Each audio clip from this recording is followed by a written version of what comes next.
কাল শ্বশুরবাড়ি যাওয়ার আগে তালের বড়া খাবো না।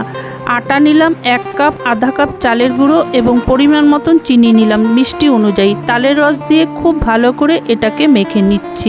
ভালো করে এটাকে মেখে নিতে হবে, দানা দানা যেন না থাকে, একদম খুব ভালো করে মাখতে হবে। দেখুন এরকমভাবে। তারপর 10 মিনিট ঢেকে রাখবো। সাদা তেল গরম হয়ে গেছে, এখন হাতের সাহায্যে যতটা পারবো গোল গোল করে দিব।